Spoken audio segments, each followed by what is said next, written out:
Perkenalkan, nama saya Anggar Octavian Prayogi dari Unipar PGRI Alipapuro Jember dengan NIM 241F 10052. Prodi saya PLB. Di sini saya akan menceritakan tentang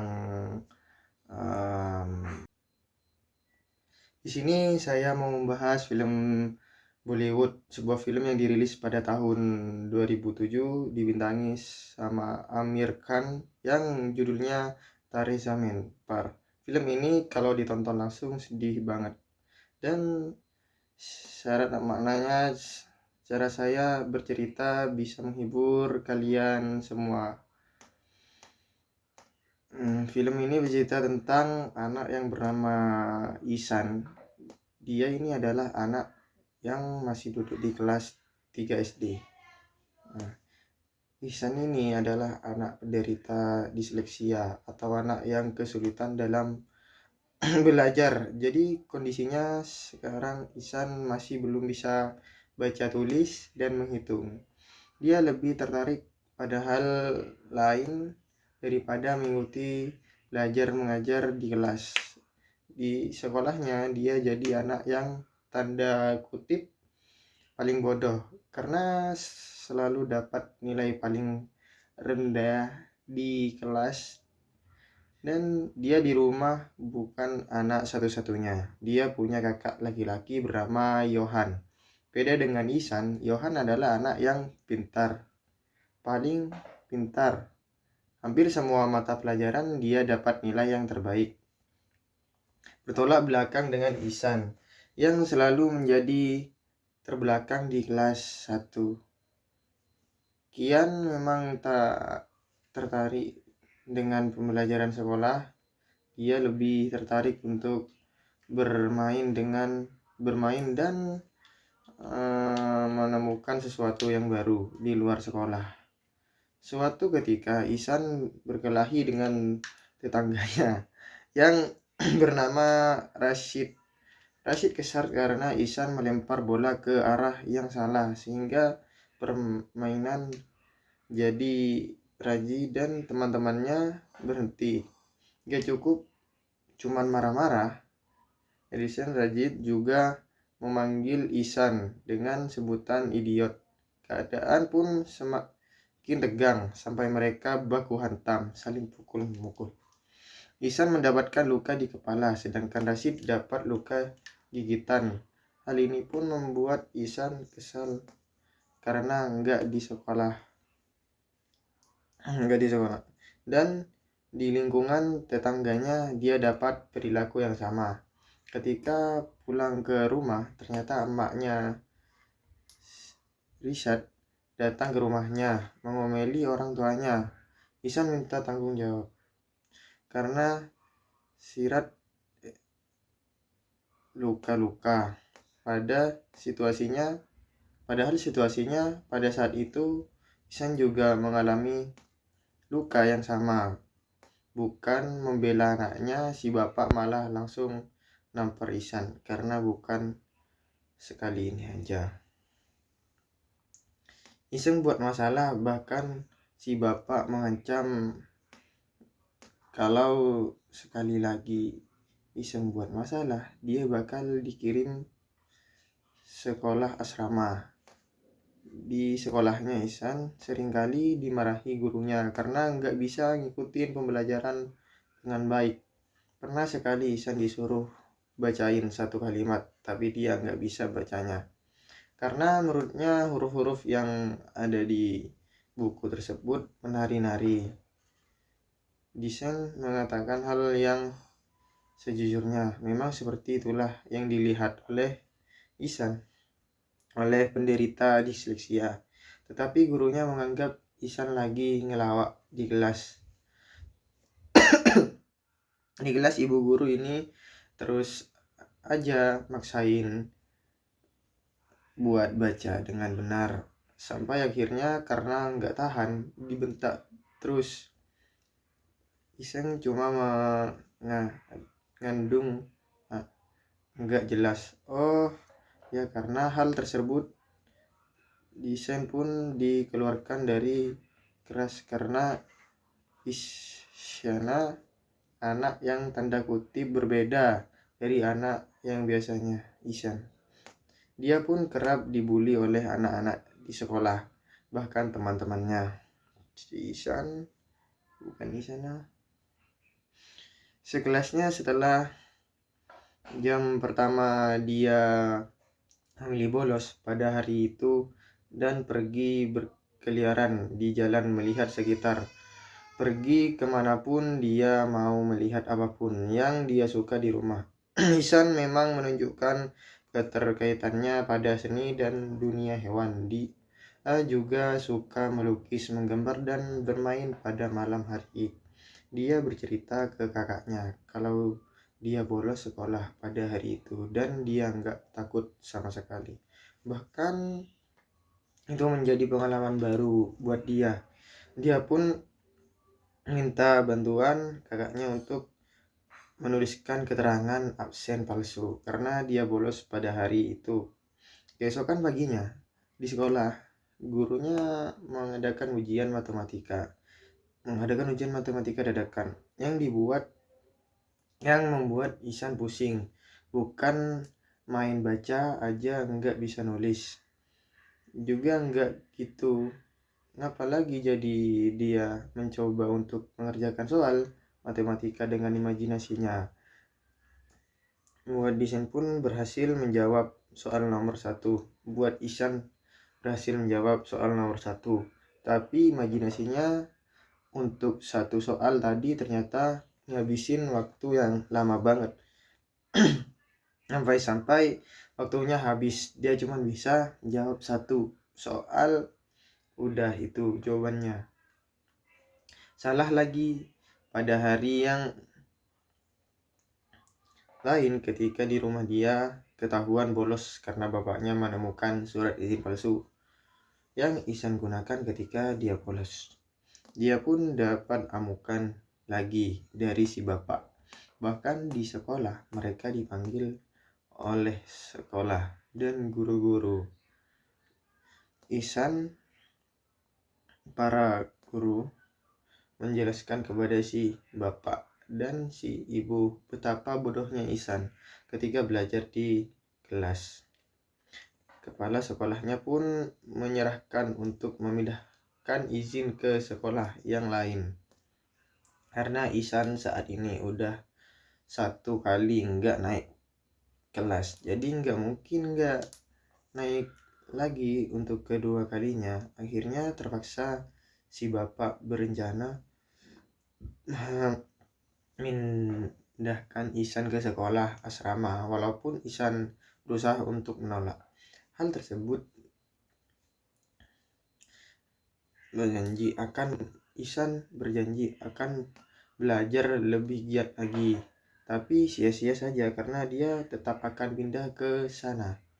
Mereka sekeluarga pun mengantarkan izin ke sekolah sekaligus tempat tinggal barunya dengan berat hati. Si ibu melepas anak bungsunya untuk hidup sendiri di sekolah asrama.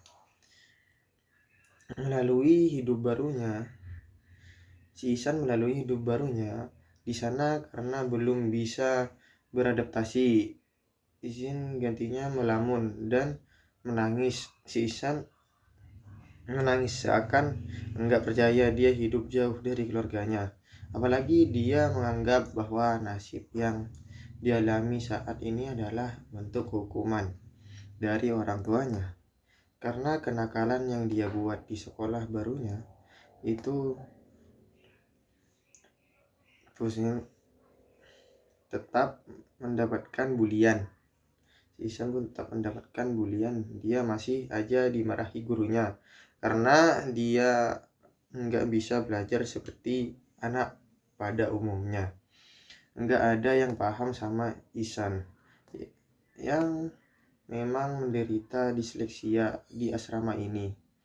Dia seperti terpenjara di dalam sebuah lingkungan yang tidak mendukung. Setiap hari Ihsan hidup dengan bulian dan kemarahan. Apalagi keadaan udah berbeda dengan yang dulu. Saat ini kehadiran ibu dan kakak laki-lakinya yang biasanya memberikan kasih sayang padanya udah nggak ada lagi. Hal itu pun membuat Ihsan stres dan merasa tertekan. Kunjungan orang tua tiap hari Sabtu dan Minggu pun enggak mengobati kemanisan pada nasib. Dan hal itu pun yang membuat Ihsan stres dan merasa tertekan. Kunjungan orang tua tiap hari Sabtu dan Minggu pun enggak mengobati kemanisan pada nasibnya yang kerap dipanggil bodoh dan idiot. Pada suatu hari, sekolah kedatangan guru kesenian baru bernama Pak Cimun Cum.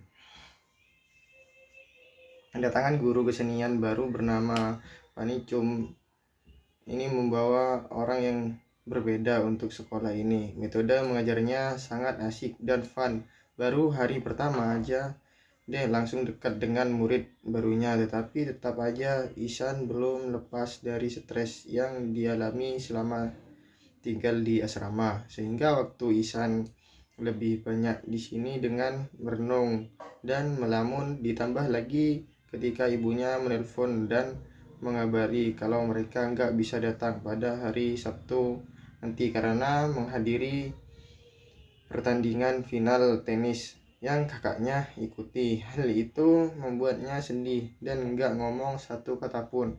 Pada suatu hari, Pak Niku melihat Ihsan di depan kelas, mengamati Ihsan yang selalu terlihat ketakutan dan tertekan. Dia pun menanyakan pada teman sebangku Ihsan, yaitu Rajan pun bercerita kalau Ihsan adalah anak baru yang ingin pulang ke rumah dia. Dia juga menceritakan kepada Pak Nikung Fashion selalu dihukum karena enggak bisa mengikuti pelajaran. Jadi Pak Nicung berinisiatif mencari buku tugas Ihsan dan akhirnya mengetahui bahwa Ihsan adalah anak yang memang punya kesulitan dalam belajar atau disleksia. Pak Nicum ini adalah guru yang memang memahami anak-anak karena dia juga mengajar di sekolah luar biasa. Tepat anak-anak kurang beruntung, di mana dia di sana udah terbiasa menghadirkan keceriaan untuk anak-anak dan untuk membantu Ihsan dalam keterpurukannya dan juga untuk lebih memahami Ihsan. Pak Nikam pergi ke rumah orang tua Ihsan dan bertanya semua hal tentang Ihsan. Dari sana si ibu menjelaskan kepada Pak Nikam bahwa Ihsan sangat mencintai dunia seni seperti melukis, mengingat Yonex selalu tertekan. Ihsan selalu tertekan di sekolah. Pak Nikam pun menanyakan kepada orang tua Ihsan kenapa Ihsan sampai dikirim ke sekolah asrama. Ayahnya hanya menyebutkan keluhan-keluhan yang dirasakan selama menghadapi Ihsan. Dia nggak tahu kalau Ihsan malas belajar lah, sering buat masalah dan lain-lain. Pak dikumpulin mencoba berikan penjelasan bahwa Ihsan mengalami disleksia. Pak Nikam juga memperhatikan pola kesalahan yang sama yang Ihsan lakukan ketika melalui sebuah kata atau kalimat. Pak Diku menjelaskan pada Ihsan sebenarnya cuma butuh support dan butuh waktu, namun si bapak malah gak terima dan tetap menganggap Ihsan adalah anak yang malas untuk belajar dan membandingkan Ihsan dengan kakaknya yang selalu juara kelas. Padahal Pak Nikam udah ngasih tahu kalau Ihsan lebih nonjol di bidang seni seperti melukis dan dia punya bakat yang luar biasa di sana. Tapi isi bapak menganggap dengan kemampuan melukisnya Ihsan nggak akan bisa bersaing di dunia luar. Mengirim SMS ke asrama adalah solusi terbaik karena nggak ada alternatif lain. Mendengar hal tersebut pun Pak Nikam jadi kesal karena si bapak hanya memandang dunia luar sebagai arena kompetisi. Ketika Pak Nikam pulang, si ibu pun menangis memikirkan kata-kata Pak Nikam yang mungkin ada benarnya juga. Keesokan pagi ketika di sekolah, Pak Nikam menceritakan sebuah kisah tentang enggak bisa baca tulis, tentang anak yang melihat huruf dan angka menari-nari seperti orang berdisko. Bahkan ketika dia enggak lulus, semua orang menertawakannya. Kemudian suatu hari anak itu mengguncang dunia dengan teori yang diaplikasikan. Siapakah dia, tanya Panikam kepada anak-anak. Desain pun memasang wajah tegang, takut kalau guru ini akan membeli kekurangannya lagi, dan akhirnya menjadi bahan tertawaan teman sekelasnya. Namun ketika Pak Niko menunjukkan foto Albert Einstein, Ihsan pun kaget. Ternyata yang lagi Pak Nikam ceritakan adalah orang-orang jenius selain Albert Einstein. Waalaikum juga menceritakan tentang Leonardo da Vinci, seorang desainer yang seniman terkenal di dunia lukis. Pak Nikam juga menceritakan orang populer yang lain seperti Pablo Picasso dan lain-lain. Edison yang semuanya punya permasalahan, yaitu mengalami disleksia ketika masa kecil. Kalau selesai Pak Nikam ngomong, empat mata dengan Ihsan. Ternyata ketika Pak Niko masih kecil pun dia mengalami disleksia yang sama seperti syarat pembelajaran Pak Nikam hari ini. Membuat Ihsan kembali berbahagia untuk menjalani hari-harinya di asrama. Hanya di pelajaran Pak Nikam lah dia bisa mengekspresikan dirinya, berkarya sesuai pikirannya, dan mendapatkan apresiasi. Pak Nikam pun sampai menemui kepala sekolah khusus untuk membicarakan tentang Ihsan. Kepada kepala sekolah bilang bahwa banyak guru yang mengeluhkan tentang Ihsan, dan kayaknya Ihsan lebih cocok disekolahkan di tempat yang khusus seperti sekolah luar biasa. Tapi Pak Nikam langsung bilang kalau Ihsan adalah anak yang punya kecerdasan di atas rata-rata dan berhak untuk berada di sekolah yang normal. Anak-anak seperti Ihsan hanya butuh bimbingan dan perhatian lebih. Kepada sekolah pun bilang enggak mungkin para guru mau mengurus satu anak dari 40 anak dalam satu kelas. Pak Nikam pun berkata untuk pelajaran setiap anak pasti akan punya bakat utama. Kemudian Pak Niko menunjukkan lukisan yang dibuat oleh Ihsan dan mengusulkan kalau masalah tulis menulis dan mengeja mungkin bisa menyusul sebagai solusi.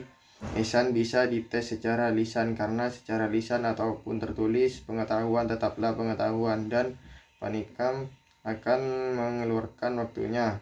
meluangkan waktunya untuk mengajari baca tulis. Flexion secara privat, kepala sekolah pun setuju untuk memberikan kesempatan ini. Ihsan pun akhirnya dapat guru yang cocok, yang mengerti cara mengajar anak disleksia seperti dirinya. Ihsan pun mendapatkan metode pengajaran yang berbeda. Dia pun lebih bersemangat dalam belajar karena bukan kemarahan yang dia dapatkan lagi. Kemarahan Panikam yang membuatnya dalam mengajar ketertinggalan. Berkat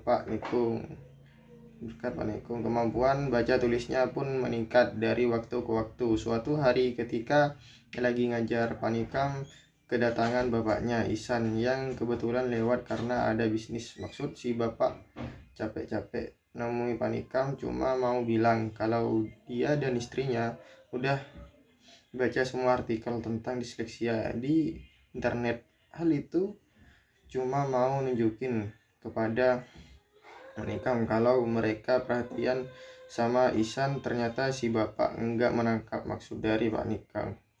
Waktunya rumah India di rumahnya, walaupun langsung ngasih balasan telak bahasa kalau mau ngasih anak perhatian dan cukup dengan cara kayak gitu. Anak kayak Ehsan juga butuh support. Anak kayak Ehsan butuh figur orang tua yang selalu bilang sayang kepada anaknya. Apapun yang terjadi, anak kayak Ehsan butuh figur seorang ayah yang siap melindunginya. Kalau terjadi apa-apa sama dia, si bapak pun langsung sadar bahwa selama ini dia nggak pernah memberikan kasih sayang pada Ehsan. Selain kemarahan, kasih sayang pada Ihsan. Selain kemarahan atau pukulan, jika Ihsan nakal, dia pun pergi meninggalkan ruang bangku dengan perasaan malu, apalagi ketika di luar dia melihat Ihsan yang lagi baca mading. Si bapak gak bisa nahan air matanya. Pada suatu hari di asrama tersebut mengadakan lomba melukis. Semua orang boleh ikut termasuk para guru. Ketika lomba dimulai, Panika mencari Ihsan kemana-mana, tetapi sampai lomba dimulai, Ihsan nggak kelihatan. Belum acara dimulai, saat semua orang masih tidur, Ihsan bangun paling pagi dan pergi ke kolam, di mana di sana dia mencari inspirasi untuk bahan lomba melukis. Ihsan pun datang saat setelah acara dimulai. Ihsan memproyeksikan pemandangan yang dia ingat menjadi sebuah lukisan yang luar biasa, mengagumkan banyak orang. Panikam yang melihat lukisan Ihsan pun agum sama karyanya. Desain pun juga nggak bisa menahan harunya ketika dia melihat hasil lukisan. Panikam ternyata modelnya adalah dirinya sendiri, dan pengumuman yang ditunggu-tunggu pun tiba. Kepala sekolah menghubungkan bahwa perlombaan ini dimenangkan oleh Ihsan. Nanti hasil karyanya dinobatkan menjadi karya yang terbaik dan akan menjadi sampul buku tahunan. Ketika orang tua Ihsan datang saat bagi rapot, kepala sekolahnya ini yang langsung memberikan buku tahunan tersebut dan mengabarkan jika Ihsan adalah anak yang spesial dan sekolah itu beruntung memiliki anak murid seperti dia. Orang tua ini juga sangat bukan main ketika para guru memberikan laporan kemajuan Ihsan di beberapa mata pelajaran, khususnya di bidang kesenian. Melihat Ihsan kembali bersemangat, ayahnya pun akhirnya menangis juga dan berterima kasih kepada Pak Nikam karena udah membimbing Ihsan sampai punya kemajuan. Ihsan yang punya gaya rambut kayak Panikam pun berpisah dan akan kembali lagi ke sekolah setelah liburan selesai. Pesan film ini kuat banget untuk nunjukin bahwa memang benar kalau kita mengajari seekor ikan untuk memanjat pohon, maka dia akan menganggap dirinya bodoh seumur hidupnya. Setiap anak memang punya bakat yang unik dan nggak mungkin sama dengan anak yang lain. Semoga kita nanti bisa menjadi orang tua yang bijak, yang bisa mendukung apapun yang aneh. Kita senangi itu aja buat video ini. Terima kasih, saya Anggar Taufin Prayogi dari Unipar. Mohon maaf jika ada kesalahkataan, belibet perkataan saya. Mohon maaf. Terima kasih. Sekian video dari saya. Assalamualaikum warahmatullahi wabarakatuh.